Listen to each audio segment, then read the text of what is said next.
Hello जी, नमस्ते, good evening. Audio video clear है?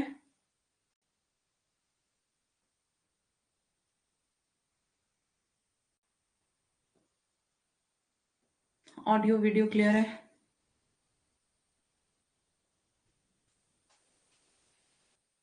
शुभ संध्या, all clear?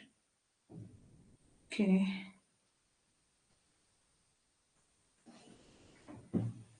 कैसे हैं आप सब?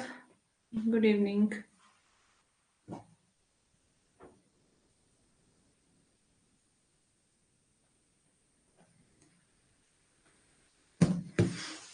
कैसे हैं सभी?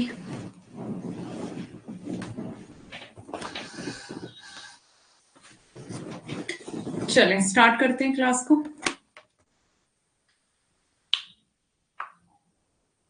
मैं अच्छी हूँ, बढ़िया एकदम।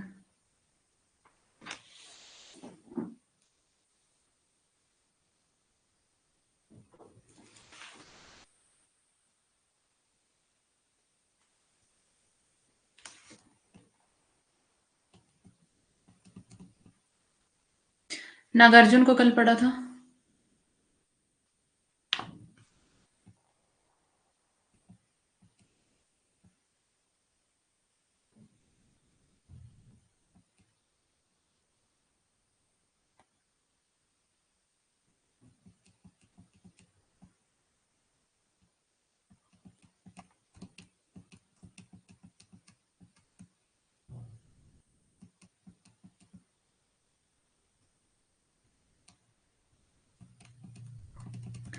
नागार्जुन निराला को हमने शुरू किया था, है ना? Good evening.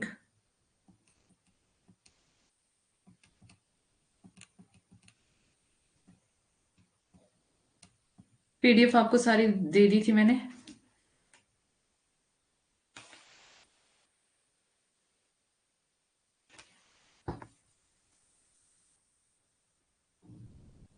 तो जल्दी कर लिया करो क्विज।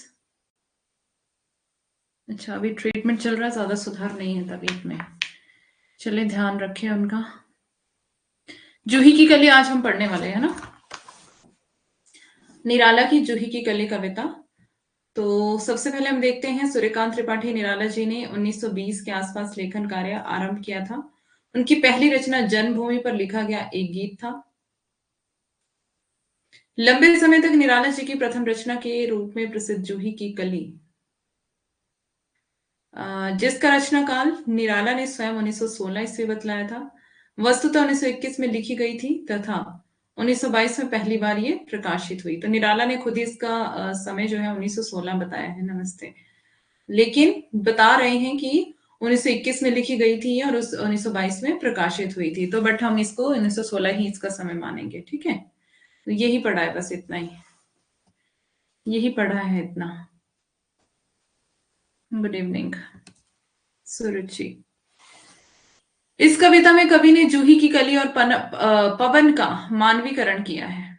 ठीक है, जूही की कली इसमें प्रेमिका है और पवन जो है इसमें प्रेमी है। ठीक है, नायिका जूही की कली और नायक पवन का वर्णन है इसमें। नायक पवन अपनी नायिका जूही की कली को छोड़कर दूर मल्यागिरी पर्वत पर चला गया है।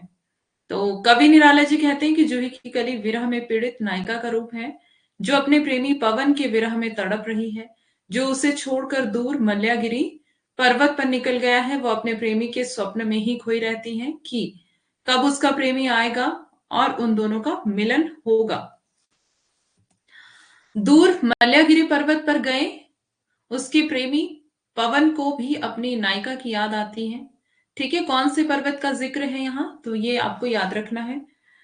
वह अपनी प्रेयसी से मिलने के लिए तड़प उठता है और वह अपनी प्रेयसी जूही की कली से मिलने के लिए चल पड़ता है। जब वह अपनी प्रेयसी के पास पहुंचता है तो उसकी प्रेयसी जूही की कली उसके सपनों में खोई निश्चल आंखें मूंदे पड़ी है।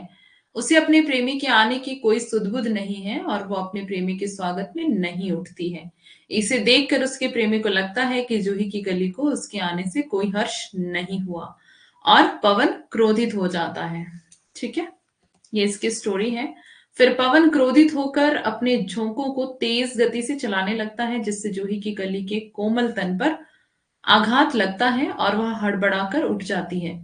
तब अपने सामने अपने प्रेमी पवन को देखकर वह हर्ष से उल्लासित होती है और फिर दोनों प्रेमी प्रेमिकाओं के गिले शिकवे दूर हो जाते हैं। इस प्रकार दोनों का मिलन हो जाता है और दोनों प्रेमी प्रेमिका प्रेम के रंग में डूब जाते हैं। जूही की गली कौन है? प्रेमिका, आई मीन नायिका। नायिका है जूही की गली। और पवन जो है, पवन मतलब हवा, पवन इसका नायक है। ठीक है, तो इतनी सी इसकी ये स्टोरी है पूरी कविता की, मीन्स व्याख्या है इसकी। और इस कविता पर महावीर प्रसाद द्विवेदी ने, महावीर प्रसाद द्विवेदी ने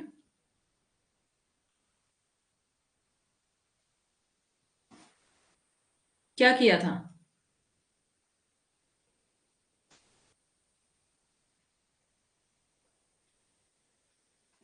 महावीर प्रसाद द्विवेदी जी ने क्या किया था? बताओ जल्दी। सरस्वती में छपने से मना कर दिया था, है ना? सरस्वती में छपने से मना कर दिया था। क्या करके? कौन सा आरोप लगा के?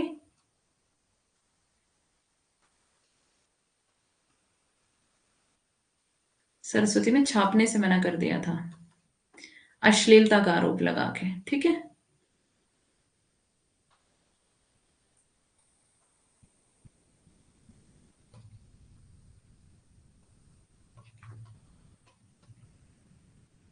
मुक्त छंद में लिखी गई ये पहली कविता थी। क्यों? क्यों मतलब? Good evening Ravindra. क्यों? ये क्यों? कौन से सवाल, कौन से उसके लिए सवाल है? जूही की गली कविता पढ़ते हैं फटाफट। विजन वर्ण वल्लरी पर सोती थी सुहाग भरी स्नेह स्वप्न मग्न, अमल कोमल तनु तरुणी जूही की गली, दृग्बंध किए शिथिल पत्रांक में, वासंती निशा थी विरह मधुर प्रिया संग छोड़, किसी दूर देश में था पवन जिसे कहते हैं मलयानिल, मलयगिरी पर्वत। Good evening.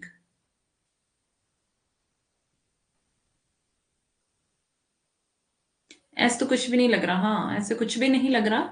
एक्चुअली कहते हैं कि निराला से ना बहुत उनके जो उनके समकालीन जो कवि थे और बहुत से उनके साथ काम करने वाले जो थे वो उनसे जलन रखते थे, जलते थे। इस कारण से मीन्स उनको बहुत दबाने की कोशिश की गई थी, और जितना उनको दबाने की कोशिश की गई उतना ही वो उभर कर बाहर आए, और वो सबसे ज्यादा मतलब बहुत ज्यादा वो प्रसिद्ध हुए। हालांकि वो महावीर प्रसाद द्विवेदी से भी ज्यादा प्रसिद्ध है निराला।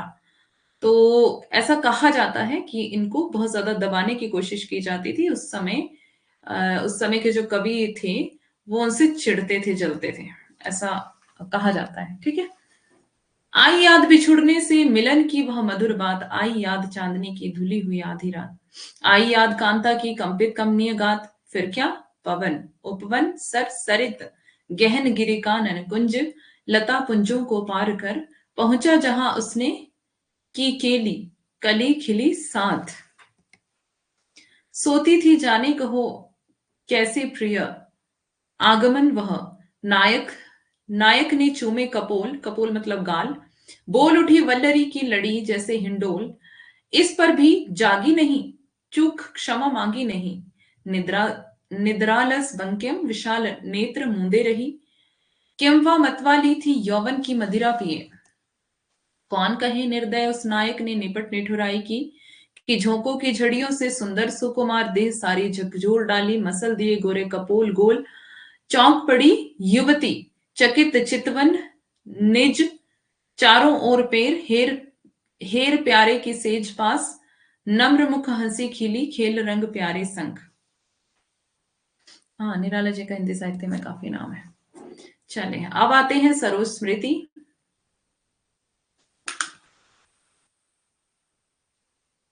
इतने से थे जूही की गली। ठीक है, इसको आप वो पढ़ लेना ध्यान से।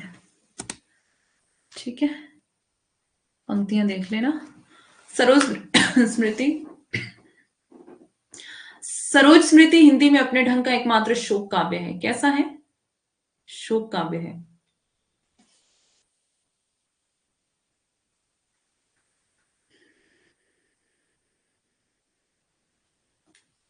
हम्म। कवि निराला द्वारा अपनी पुत्री की मृत्यु पर लिखी इस कविता में करुणा भाव की प्रधानता है। विराग भाव के बीच नीति श्रृंगार और कभी कभी व्यंग्य और हास्य मूलक प्रसंगों को पिरोना इसकी अनोखी विशिष्टता है। यह अपने ढंग की अकेली कविता है जिसमें निराला का अपना जीवन भी आ गया है।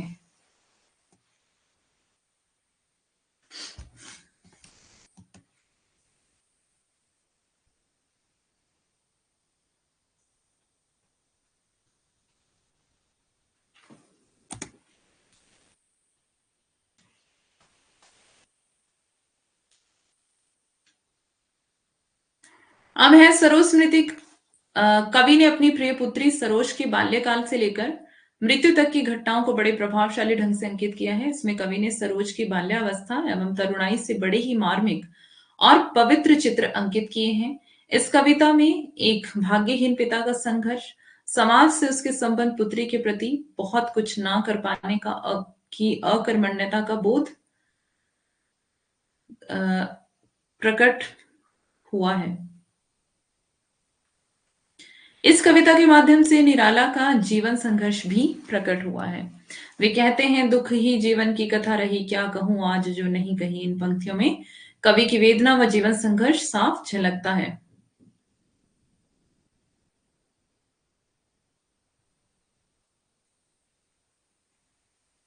क्या बाज बनो बाज, बाज नहीं मतलब? इसमें कुछ डिफरेंस नहीं लग रहा मुझे।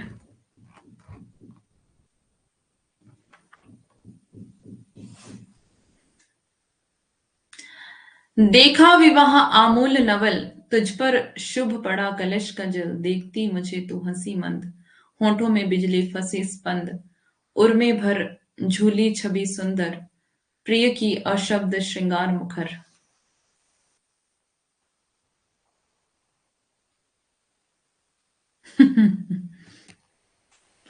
तू खुली एक उच्छ्वास संग, विश्वास स्तब्ध बंध अंग अंग। नत नयनों से आलोक उतर, कांपा अधरों पर थर थर थर। देखा मैंने वह मूर्ति धीती, मेरे वसंत की प्रथम गीति। श्रृंगार रहा जो निराकार, रह कविता में उच्छ्वासित धार। गाया स्वर्गीय प्रिया संग, भरता प्राणों में राग रंग। रतिरूप प्राप्त कर रहा वही, आकाश बदल कर बना मही। जो गया ब्याह आत्मीय स्वजन, कोई थे नहीं ना आमंत्रण था, भेजा गया विवाह राग। भर रहा न घर निस्सी, दिवस जाग, प्रिय मौन एक संगीत भरा। नवजीवन के स्वर पर उतरा, माँ की कुल निराश मैंने दी। पुष्प सेज तेरी स्वयं रची, सोचा मन में वह शकुंतला। पर पाठ अन्य यह अन्य कला, कुछ दिन रहे गृह तो फिर समोध। बैठी नानी की स्नेह गोद, मामा मामी का रहा प्यार। भर जल्द धरा को ज्यों अपार, वे ही सुख दुख में रहे न्यस्त। तेरे हित सदा समस्त व्यस्त, वह लता वहीं की जहां कली। तू खिली स्नेह से हिली पली, अंत भी उसी गोद में शरण ली। मूंदे दृगवर महामरण, मुझ भाग्यहीन की तू संबल। युग वर्ष बाद जब हुई विकल, दुख ही जीवन की कथा रही। क्या कहूं आज जो नहीं कही। ठीक है। तो कई बार ये पंक्तियां कंफ्यूज करती हैं राम की शक्ति पूजा से, तो ध्यान रखेंगे। ठीक है। और राम की शक्ति पूजा की कुछ पंक्तियां हैं जो सरोज स्मृति से कंफ्यूज करती हैं, तो पंक्तियां बहुत ध्यान से पढ़ेंगे। हो इसी कर्म पर वज्रपाल, यदि धर्म रहे नत सदा मात। इस पथ पर मेरे कार्य सकल, हो भ्रष्ट शीत के से शतदल। कन्ने गत कर्मों का अर्पण कर, करता मैं तेरा तर्पण। क्या कह रहे हैं यहाँ पर कि अपनी बेटी, मतलब निराला की बेटी का नाम सरोज है, जिसकी असामयिक मृत्यु हो गई थी, मीन्स बहुत छोटी थी वो। कवि दुखी होकर, 18-19 साल की थी शायद। कवि दुखी होकर उसके विवाह के क्षणों को याद करते हुए कहते हैं कि तेरा विवाह बिल्कुल नए रूप से मैंने देखा था। तुझ पर कलश का शुभ्र जल गिराया जा रहा था, तो उस समय मुझे देखते हुए मंद मंद हंस रही थी।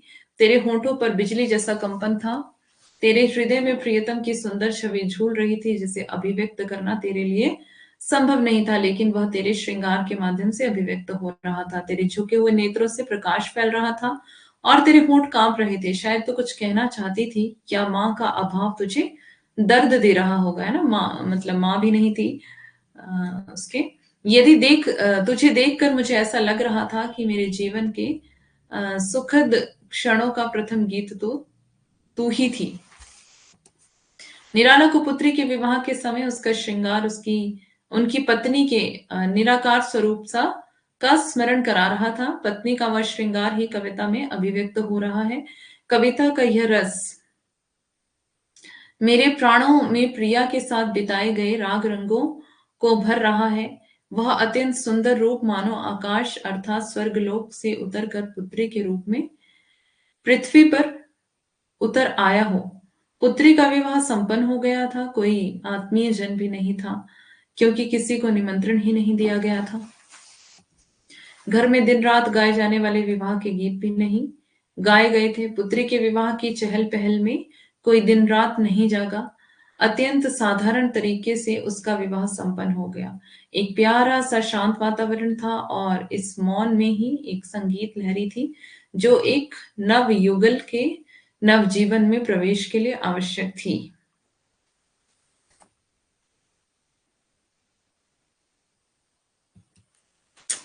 कवि अपनी स्वर्गीय पुत्री सरोज को संबोधित करते हुए कह रहे हैं कि तेरी माँ के अभाव में माता द्वारा दी जाने वाली शिक्षा भी मैंने ही दी थी।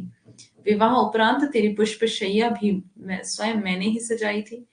कवि के मन में ख्याल आया कि जिस प्रकार कण्व ऋषि की पुत्री शकुंतला माँ विहीन थी, इसी प्रकार मेरी पुत्री सरोज है। कौन सी कविता? सरोज स्मृति,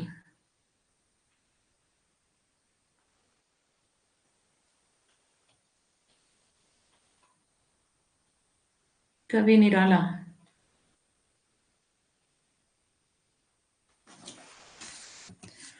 किंतु उस घटना और इस घटना की स्थिति में अंतर है। शकुंतला की माता उसे स्वयं छोड़कर गई थी, किंतु सरोज की मां को असमय ही मौत ने अपने आगोश में ले लिया था। विवाह के कुछ दिन बाद ही तो खुशी के साथ नानी के प्रेममयी गोद पाने के लिए ननिहाल चली गई थी। वहां पर मामा मामी ने तुझ पर प्यार रूपी जल की अपार वर्षा की थी। तेरे ननिहाल वाले हमेशा तेरे सुख दुख में निहित रहे, वे हमेशा तेरे हित साधन में लगे रहे। तो वही कली के रूप में खिले स्नेह से वहां पली, वहीं की लता बनी और अंतिम समय में तूने मृत्यु का वरण भी वहीं किया। तो वहीं पे वो पली थी जब उसकी माँ की मृत्यु हो गई थी, तब नानी ने ही उसे पाला था। और उसके बाद मृत्यु, शादी के बाद मृत्यु भी वही हुई है। कवि निराला भावुक होकर कहते हैं कि हे पुत्री, तू मेरे जैसे भाग्यहीन पिता का एकमात्र सहारा थी। दुख मेरे जीवन की कथा रही है। मीन्स उन्होंने इतना दुख देखा है अपनी लाइफ में। अ, सबसे पहले इनकी पत्नी की मृत्यु हो जाती है, फिर जो कवि समाज है उन कवि समाज की तरफ से भी इन्हें बहुत ज्यादा सहन करने को मिला, बहुत ज्यादा विरोध सहन करने को मिला और बहुत लोगों ने इनको दबाया, बहुत लोग इनके विरोध में थे। लेकिन जिंदगी में जो परेशानियां थी वो बढ़ती ही जा रही थी। अंत में इनकी बेटी की भी मृत्यु हो गई, तो इनके पास कुछ भी नहीं बचा था। लेकिन जितनी इन्होंने कविताएं लिखी, जितना इन्होंने हिंदी साहित्य में योगदान दिया, वो बहुत ही ज्यादा प्रसिद्ध हुआ और ये एक प्रसिद्ध कवि के रूप में खड़े हो गए। दुख मेरे जीवन की कथा रही, तो इनके जीवन का जो दुख था वो बहुत ही ज्यादा था, मीन्स, है ना?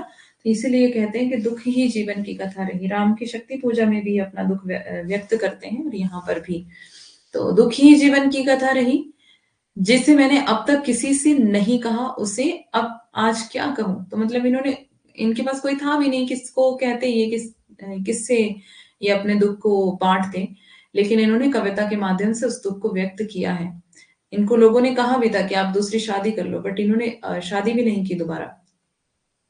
मुझ पर कितने ही वज्रपात हो अर्थात कितनी ही भयानक विपत्ति आए, चाहे मेरे समस्त कर्म उसी प्रकार भ्रष्ट हो जाएं जैसे सर्दी की अधिकता के कारण कमल पुष्प नष्ट हो जाते हैं, लेकिन यदि धर्म मेरे साथ रहा तो मैं विपदाओं को मस्तक झुकाकर सहज भाव से स्वीकार कर लूंगा।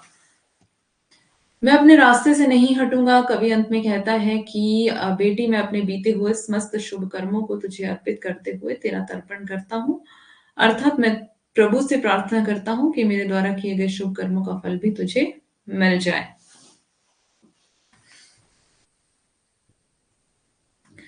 धिक जीवन जो पाता ही आया विरोध, धिक साधन जिसके लिए सदा ही किया शोध।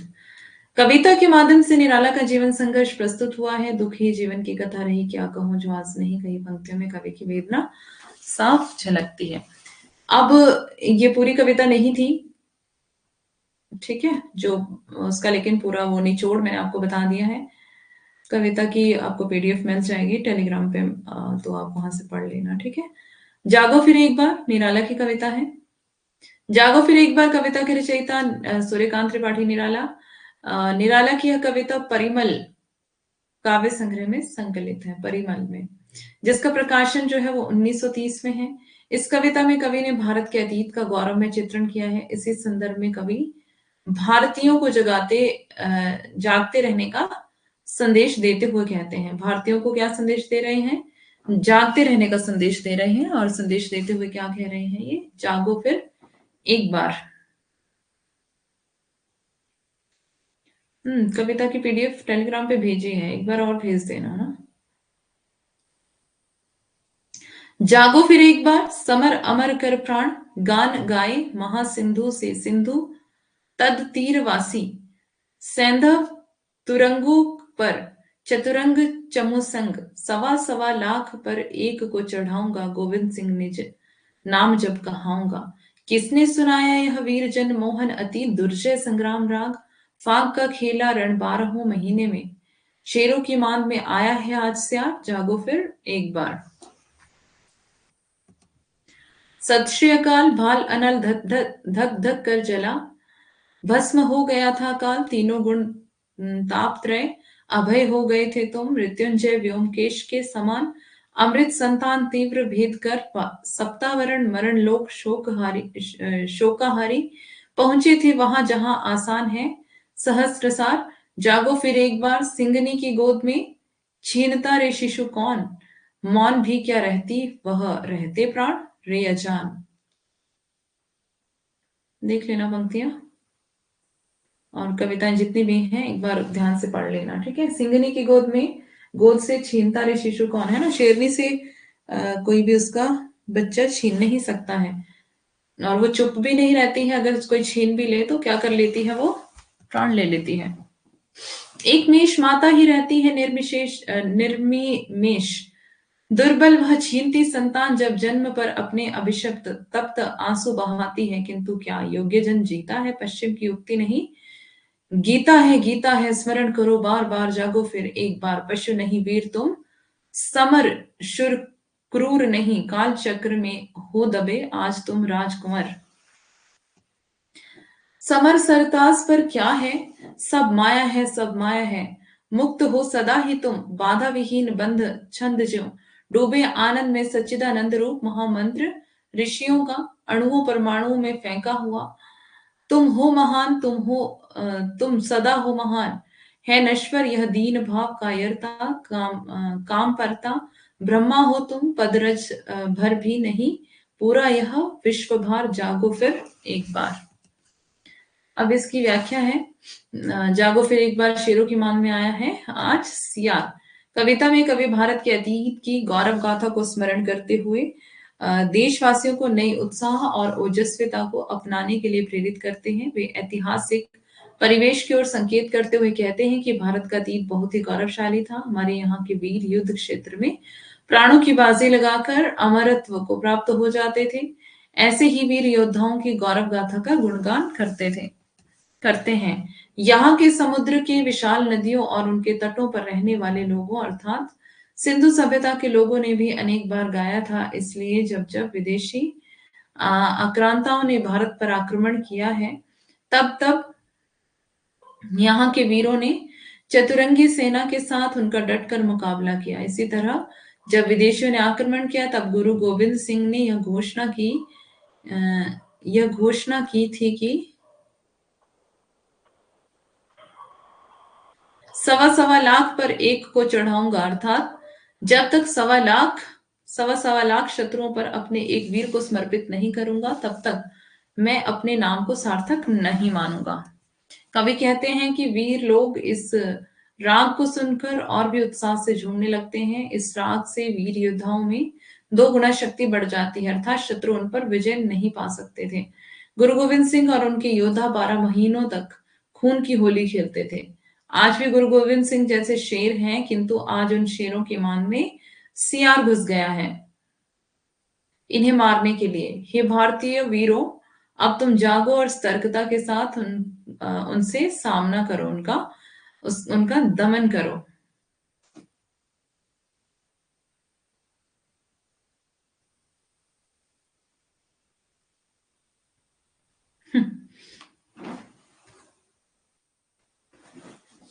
उपन्यास पढ़ोगे तो फिर टाइम तो लगेगा ना। शॉर्ट पीडीएफ कहाँ से मिलती है भाई?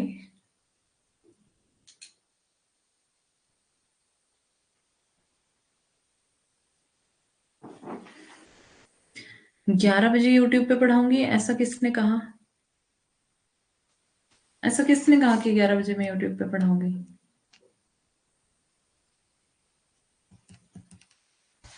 ये पूरी कविता की व्याख्या देख लेना, ठीक है? फ्री क्लास आती है तो वो तो वही क्लास होती है ना जो आपकी यहाँ पे देखते हो आप, रिकॉर्डेड होती है वो। सूर्यकांत त्रिपाठी निराला, बांधो ना नाव इस ठाव बंधु।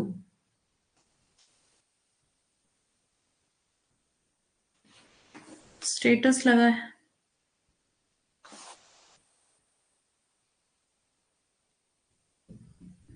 हम्म।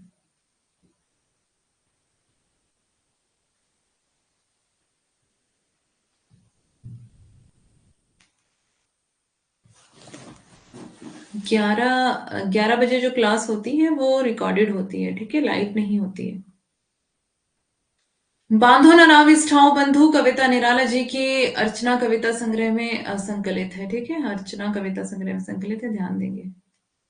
अर्चना का प्रकाशन 1950 में हुआ था। बांधो न नाव इस ठाव बंधु कविता में कवि अ, डलमऊ के पक्के घाट पर गुंबद के नीचे बैठकर अपनी पत्नी को याद करके यह कविता लिखते हैं। कवि नाविक को अपनी नाव उस जगह पर बांधने के लिए मना कर देते हैं जिस घाट पर उनकी पत्नी नहाती थी, जिसे देखकर उनकी आंखें टिकी रह जाती थी।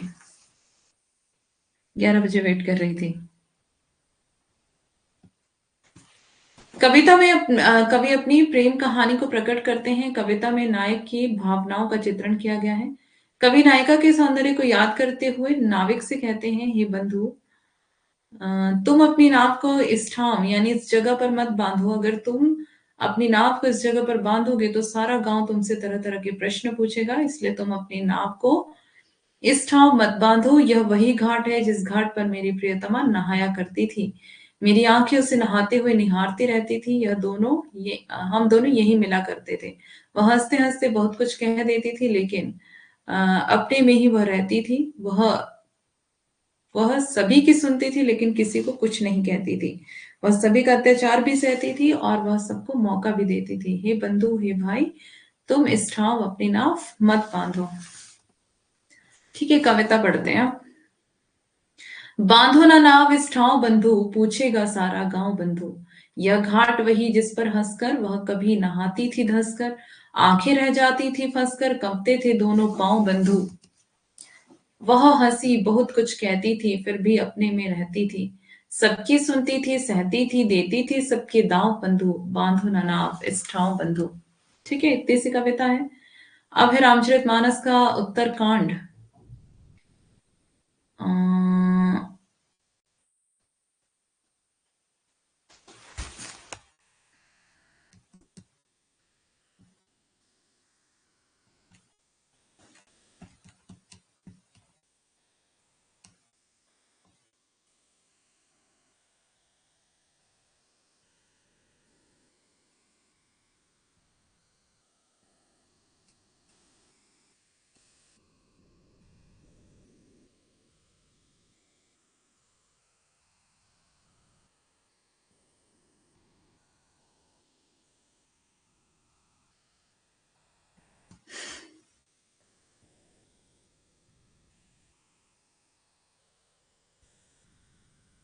ओके, तो आगे इसमें रामचरितमानस आ गया है।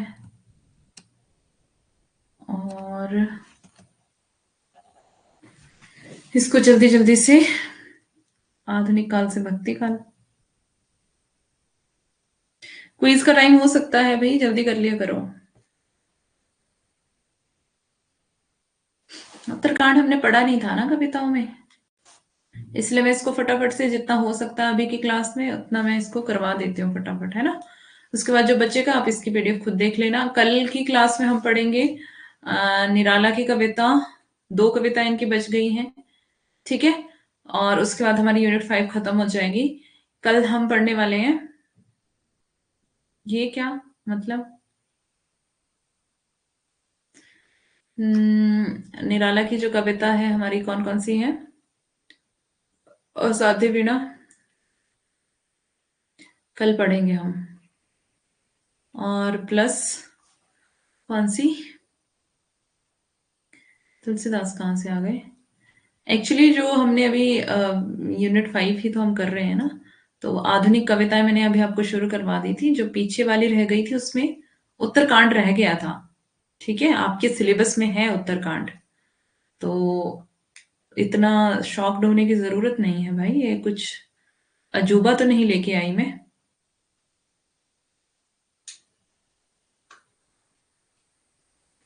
तो कोई बात नहीं, जल्दी से जल्दी स्टार्ट कर लो, ठीक है। असाध्य वीणा और राम की शक्ति पूजा, कल हम ये दोनों कविताएं कंप्लीट करके हम ये यूनिट खत्म करेंगे परसों के लिए, ठीक है। वैसे दोनों बहुत लंबी कविताएं, कल खत्म होगी या नहीं ये कोई गारंटी नहीं है, लेकिन कोशिश रहेगी कल हम इसको करेंगे। ये जल्दी से करते हैं उत्तरकांड। अच्छा, हमने सोचा पीछे का पूरा पढ़ा रहे हैं, इसलिए क्विज नहीं हो रहा, कोई बात नहीं, आज जल्दी कर लेना, 9 बजे कर लेना, 10 के बजाय 9 बजे कर लेना, ठीक है। तुलसीदास भारतीय संस्कृति के प्रतिनिधि कवि हैं। भारतीय संस्कृति को सबसे अधिक प्रभावित करने वाले कवि तुलसीदास हैं। अयोध्या सिंह उपाध्याय हरिऔध ने तुलसीदास जी के संबंध में लिखा है, कविता करके तुलसी ना बसे, कविता पालसी तुलसी की कला, राम को भज अमर ना हुए तुलसी, तुलसी को पा अमर है राम लला। घरानंद बिहारी मीरा, अच्छा वो भी बचे हैं अभी, हे प्रभु। बिहारी तो करवा दिया है मैंने, बिहारी तो करवा दिया था।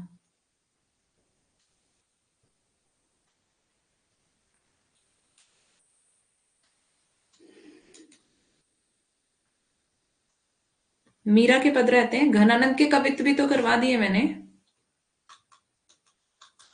घनानंद के कवित्व नहीं करवाए क्या, करवा दिए हैं, मीरा का रहता है बस। कंफ्यूज नहीं करो भाई हमको। तुलसीदास निश्चय ही लोकनायक और महात्मा थे। तुलसी का जन्म 1532 ईस्वी में उत्तर प्रदेश के बांदा जिले के राजापुर गांव में हुआ था। बहुत बचा है, डराइए मत। गौरी शंकर द्विवेदी ने सुकवि सरोज में इनका स्थान सोरो बताया है, ठीक है। ये सब मैं आपको पहले पढ़ा चुकी हूँ, है ना, इसको दोबारा पढ़ने की जरूरत है। यूनिट खत्म होने का नाम नहीं ले रही।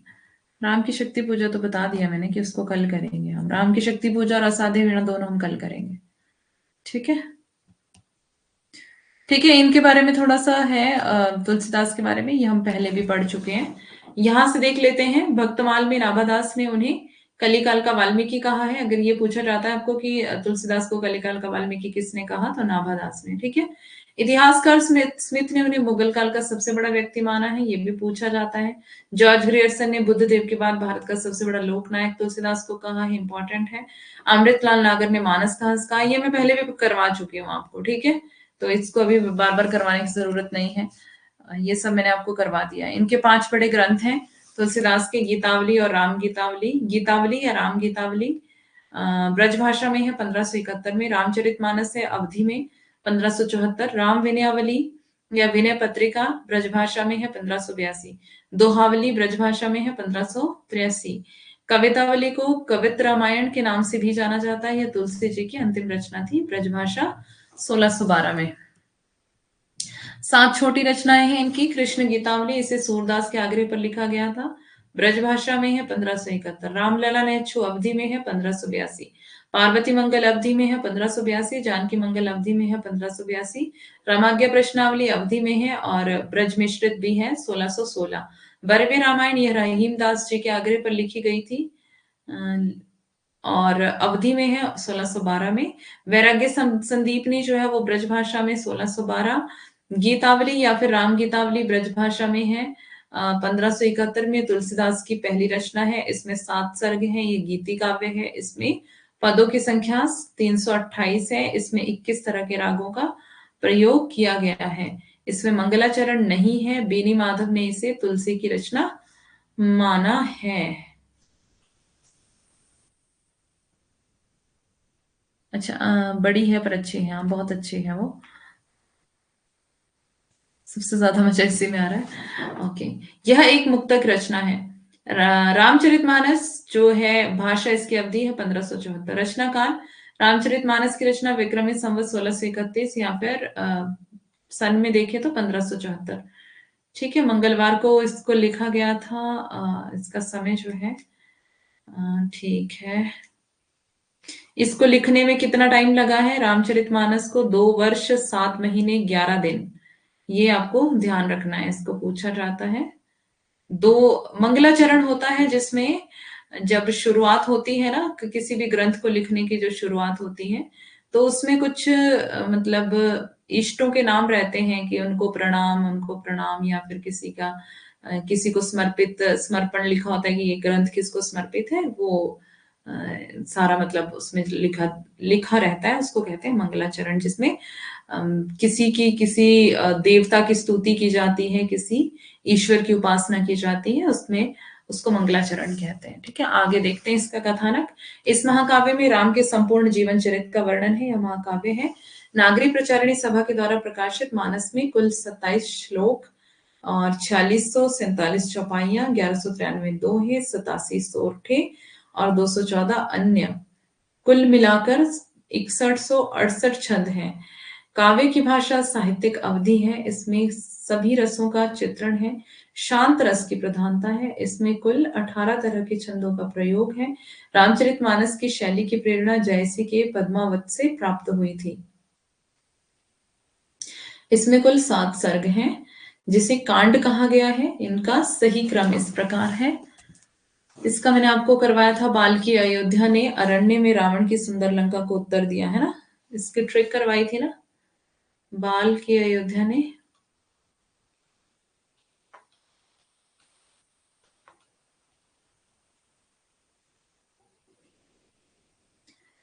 अरण्य में रावण की सुंदर लंका को उत्तर दिया।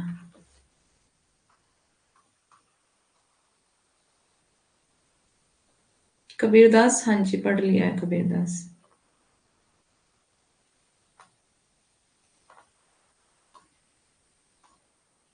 ठीक है, बालकांड, किष्किंधा कांड, अयोध्या कांड, अरण्य कांड और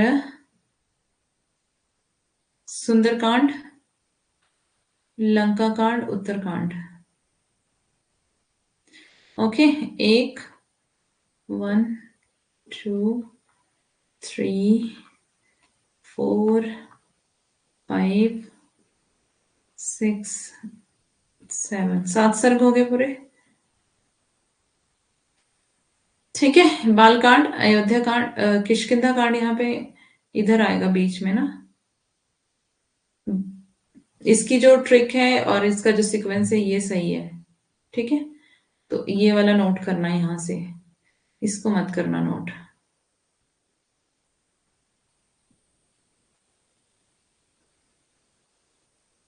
इसको मैंने मिटा दिया। बालकांड सबसे बड़ा है, किष्किंधा कांड सबसे छोटा है, अयोध्या कांड हृदय स्थल है। ध्यान रखेंगे ये हृदय स्थल पूछा जाता है कौन सा है रामचरितमानस का, तो अयोध्या कांड हृदय स्थल है। सुंदरकांड जो है वो धार्मिक दृष्टि से सबसे महत्वपूर्ण है और उत्तरकांड में राम राज्य की कल्पना की गई है और तुलसी के दार्शनिक और कलयुग का वर्णन है। ठीक है, तो जो उत्तर है, उत्तर का मतलब कि जो बाद में उत्तर का मतलब बाद होता है ना, तो बाद में होने वाला जो वर्णन है ना, तो उत्तरकांड में राम राज्य की कल्पना की गई है। राम राज्य कैसा होता है? आराम का राज्य। ठीक है। दिनकर की क्या उर्वशी? बहुत कुछ है अभी। तो राम राज्य होता है आराम का राज्य, मीन्स जिसमें शांति हो। रामचरितमानस के वक्ता श्रोता, रामचरितमानस में 4 वक्ता और 4 श्रोता हैं। सबसे पहले काकभुषुंडी ने गरुड़ जी को राम कथा सुनाई, शिव जी ने पार्वती जी को राम कथा सुनाई, याज्ञवल्क्य जी ने भारद्वाज जी को और तुलसी ने संतों के समूह को राम कथा सुनाई। इसके मार्मिक स्थलों को देखते हैं। राम का अयोध्या त्याग कर तपस्वी के भेष में वन गमन, चित्रकूट में राम भरत मिलन, शबरी का आतिथ्य, लक्ष्मण को शक्तिवाण लगने पर राम का विलाप आदि। विनय पत्रिका विनय पत्रिका को राम विनयावली या विनयावली रामायण के नाम से भी जाना जाता है। इसका रचना काल और इसके बारे में कुछ क्या हुआ?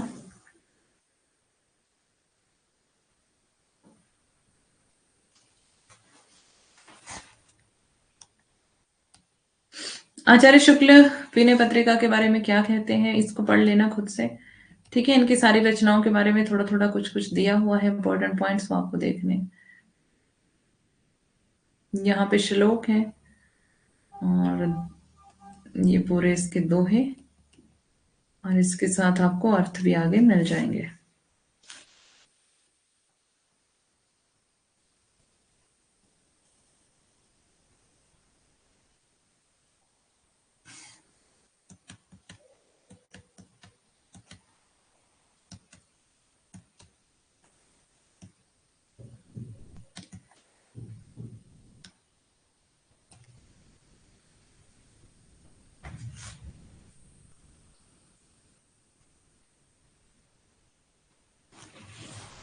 आचार्य रामचंद्र शुक्ल के शब्दों में विनय पत्रिका भक्तों के कंठ का हार है।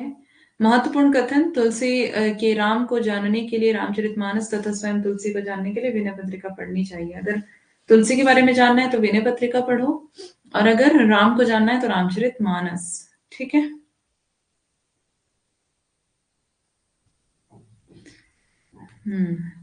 दोहावली का रचना काल 83 है और 573 दोहे हैं इसमें। चातक और पपीहा के माध्यम से प्रेम की अनन्यता का चित्रण किया गया है। एक भरोसो, एक बाल, एक आस विश्वास, एक राम घनश्याम हित, चातक तुलसी दास। साकेत का नाम, हाँ, उर्मिला के बारे में वो तो हो जाएगा शॉर्ट में। कवितावली या कवित रामायण, कवितावली और कवित रामायण के नाम से भी इसको जाना जाता है, कवितावली को। रचना काल इसका 1612 है। तुलसी की अंतिम रचना यही मानी जाती है और कवित्त और सवैया शैली में लिखी गई है। इसकी क्योंकि इसका नाम ही कवितावली है तो कवित्त सवैया शैली में। इसमें कुल छंद और पदों की संख्या 325। भाषा ब्रज है, 7 कांड है, वीर भयानक और रौद्र रस है। इस रचना में अग्निकांड, लंका दहन का व्यापक चित्रण है। इससे प्रतीत होता है कि तुलसी ने बचपन में कोई भयंकर अग्निकांड देखा था। हनुमान चालीसा, संकट मोचन, हनुमान हनुमान नाष्टक, अथ बजरंग बाण और हनुमान बाहुक, ये सभी कवितावली के ही परिशिष्ट माने जाते हैं। और समसामयिक घटनाओं को लेख भी कवितावली में मिलता है। अगर आपको पूछा जाए कि समसामयिक घटनाओं का उल्लेख तुलसी की कौन सी रचना में मिलता है, कवितावली में। समसामयिक का मतलब कि उस समय की घटनाओं का वर्णन। कृष्ण गीतावली का रचना काल 1571 ईस्वी है। ऐसा माना जाता है कि तुलसीदास ने सूरदास जी के आग्रह पर इसकी रचना की थी। इसमें पदों की संख्या 61 है। रामलला नहछू, रामलला नहछू विवाह का एक रस्म होता है जिसमें पैर के नाखून काटे जाने के पारंपरिक संस्कार का वर्णन है। नहछू मंगल विवाह उत्सव पर गाया जाने वाला लोकगीत भी है।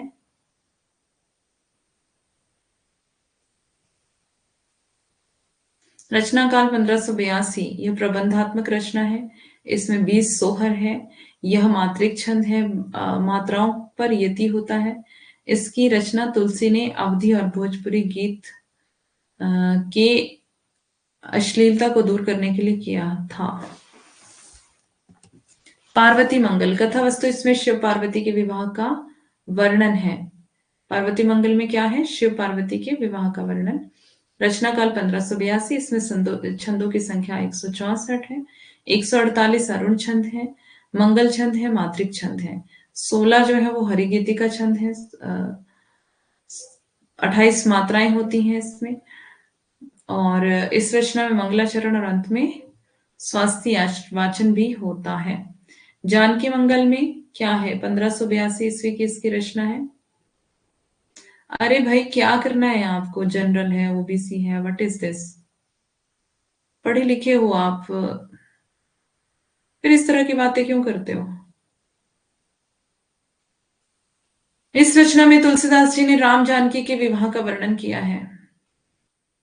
इसमें राम जानकी के फुलवाड़ी के प्रथम दर्शन का वर्णन है। उसी समय में तुलसी ने मिथिला की यात्रा की थी। इसमें 216 छंद है। इसमें 192 अरुण या मंगल छंद है।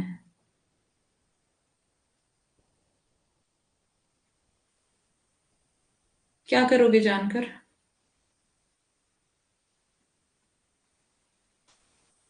ऐसे कौन पूछता है आप जनरल हो, ओबीसी हो? हम्म। पढ़े लिखे बच्चों को ऐसे सवाल नहीं पूछने चाहिए, ठीक है? और जान के अब करोगे भी क्या? क्या करोगे जानकर? कोई मेडल थोड़ी मिल जाएगा। बिल्कुल इस तरह की बातें मत किया करो, आप पढ़े लिखे बच्चे हो। थोड़ा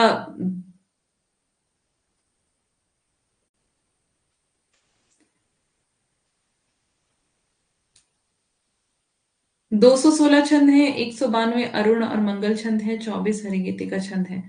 पार्वती मंगल, जानकी मंगल और रामलला नेछू मिथिला प्रवास के समय में लिखा गया था। पढ़ाई में ध्यान दो भाई, इन चीजों से कुछ नहीं मिलने वाला है, ठीक है? ना आपकी रोजी रोटी चलनी है इन चीजों से, ना आपका घर बार चलना है ना? बुरा लगने वाली बात नहीं है।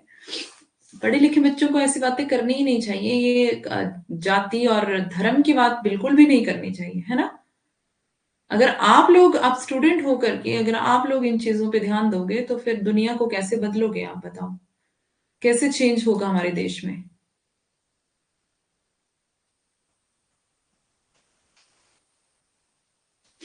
अभी आप स्टूडेंट हो, कल को आप टीचर बनोगे, अगर आपके अंदर ये बातें होंगी तो कैसे आप सिखा पाओगे बच्चों को?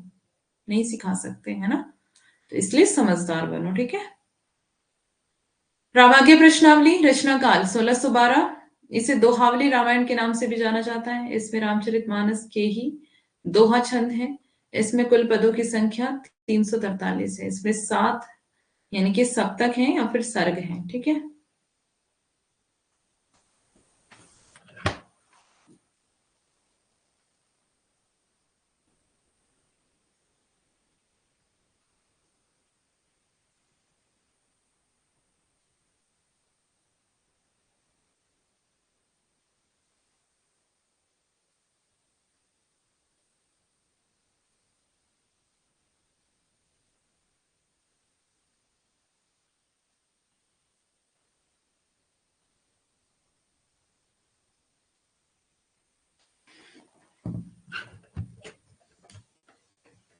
इसकी भाषा अवधी ब्रज मिश्रित है। चलो इस टॉपिक को खत्म करो, यहाँ पढ़ाई पे ध्यान दो, ठीक है? इसमें प्रत्येक सप्तक में 7 पद हैं और भाषा इसकी अवधि है, ब्रज मिश्रित है। बरवे रामायण यह अब्दुल रहीम खान खाना के आग्रह पर लिखी गई थी। रचना काल 1612 ईस्वी है। 69 बरवे छंद है। इसमें 12 प्लस 7 मात्राओं पर यति और अंत में जगन शुभ है। इसमें कुल 7 सर्ग हैं। इसमें मंगलाचरण नहीं है। वैराग्य संदीपनी 1612, इसमें छंदों की संख्या 62 है। इसमें छंद दोहा, चौपाई और सोरठा है। इसमें संसार से विरक्ति, संतों की महिमा और स्वभाव का वर्णन है, ठीक है? वैराग्य संदीपनी में क्या क्या है? संसार से विरक्ति, संतों की महिमा और स्वभाव का वर्णन। रामचरितमानस सप्तम सोपान उत्तरकांड, सप्तम सोपान उत्तरकांड, ठीक है? तो यहाँ पर जो ये इसको कहते हैं मंगलाचरण, यहाँ से ये शुरू होता है, ठीक है? अब ये आप खुद से पढ़ लेना इसको आगे, ये मैं नहीं पढ़ाने वाली आपको। ठीक है, कल की क्लास में हम जो पढ़ेंगे वो है, आपको बता ही दिया है मैंने, जूही की, सॉरी जूही के लिए तो आज पढ़ लिया।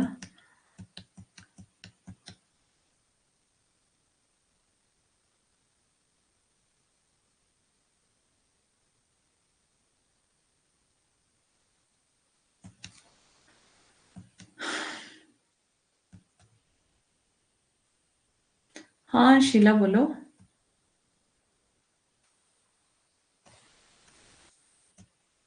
सुन रही हूँ, सुनाओ। ये अभी पीडीएफ दे दूंगी, ये सारा पढ़ लेना, ठीक है। जागो फिर एक बार, ये पूरी इसकी व्याख्या जो आपको मैंने पूरी नहीं करवाई है।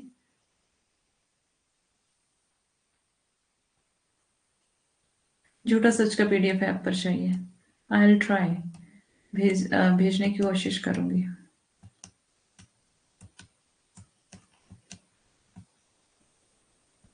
ठीक है, जागो फिर एक बार, ये मैंने आपको ये वाली जो कुछ स्लाइड्स रह गई थी जो आपको नहीं करवाई है, 3-4 स्लाइड्स हैं, इसकी पीडीएफ आपको दे दूंगी मैं।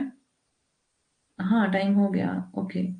तो ये आपको खुद से पढ़ लेना है, कल की क्लास में देखते हैं आगे। जल्दी से इस यूनिट को खत्म करके हमें बाकी यूनिट्स भी कवर करनी है, तो कोशिश करते हैं, है ना।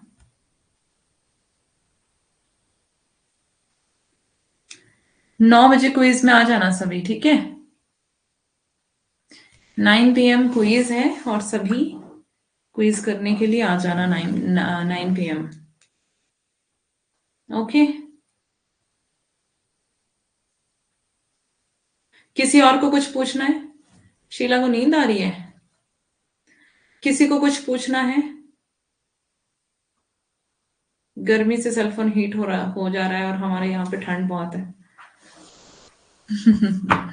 ऐप में क्या मतलब? ऐप में क्या, व्हाट? Okay, most welcome. अच्छा, क्विज क्विज आपका टेलीग्राम पे होगा।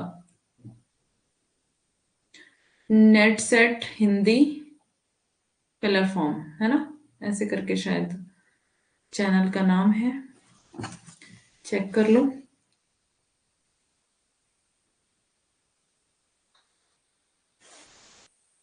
जिसने ज्वाइन नहीं किया है ग्रुप टेलीग्राम पे, ग्रुप ज्वाइन कर लेना।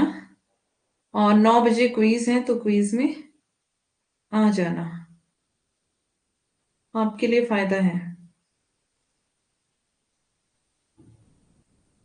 हिंदी फिलर फॉर्म, जो ग्रुप है उसका नाम हिंदी फिलर फॉर्म है, ठीक है।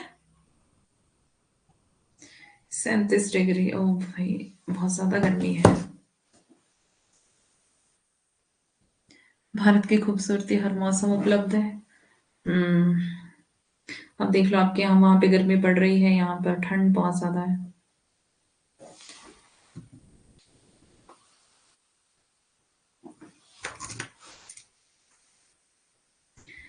चले, हिंदी फिलर फॉर्म ज्वाइन कर लेना जिसने नहीं किया है।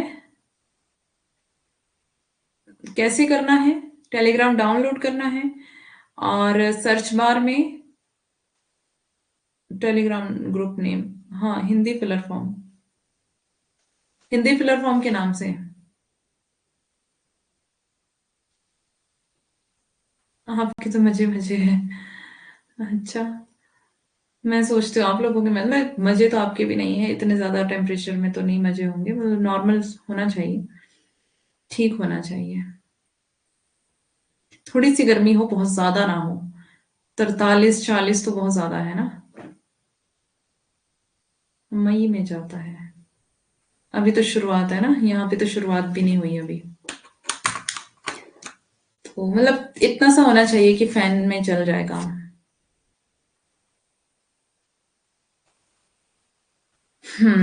तो बाकी हम तो तरस जाते हैं, थोड़ी सी गर्मी हो जाए तो अच्छा हो जाए, बट होती नहीं है। थोड़ी टाइम में होगी, जून जुलाई में होगी।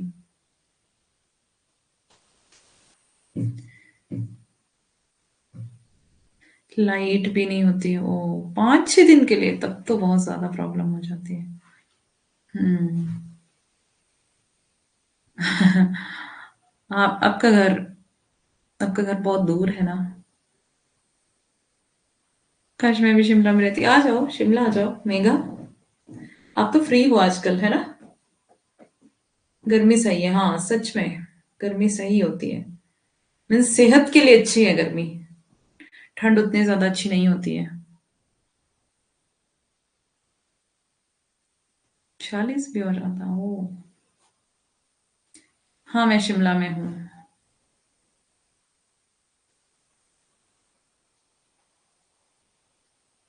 हम्म। कोई बात नहीं, सब अच्छा होगा।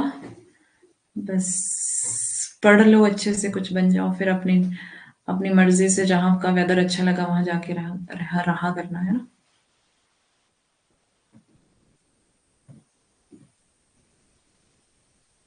एक बार आएंगे, चलो आना जरूर। हम्म। शिमला घूमने के लिए सही है, हाँ जी। आपके शहर। ओके।